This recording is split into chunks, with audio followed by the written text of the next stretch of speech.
The first three presidents, Washington, Adams, and Jefferson. The first three presidents of the United States faced significant challenges, including economic struggle, international conflict, emerging political parties, and territorial expansion. George Washington, John Adams, and Thomas Jefferson addressed the various challenges with resolute action. Their policies and decisions were not always liked by all Americans or even by one another. The first political parties were born, and the Federalists and Democratic Republicans fought for control of the national government. George Washington was unanimously elected as the first president of the United States. When he was elected, it would be up to him to define the role of president. He set precedents, actions that are examples for others to follow. His precedents included serving 2 terms, establishing a cabinet, and ensuring the U.S. would be neutral in foreign affairs. His executive cabinet included Thomas Jefferson as Secretary of State and Alexander Hamilton as Secretary of Treasury.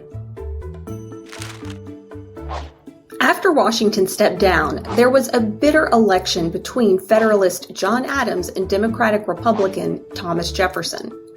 Adams barely defeated Jefferson, who, as second-place finisher, would be his vice president. Adams' presidency was plagued by problems with France, and in response, he signed the Alien and Sedition Acts. The Alien Act increased citizenship requirements, and the Sedition Act made it illegal to write or speak anything negative about the government.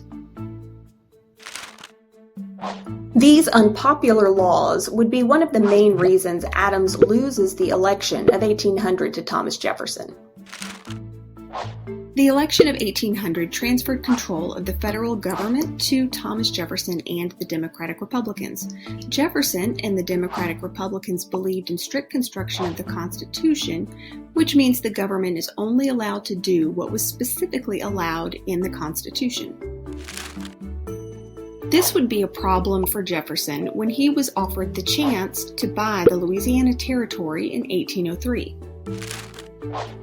Jefferson initially wanted to buy the port of New Orleans. When Napoleon offered to sell the entire Louisiana Territory for $15 million, Jefferson would have to go against his belief in strict construction to buy the Louisiana Territory and double the size of the United States.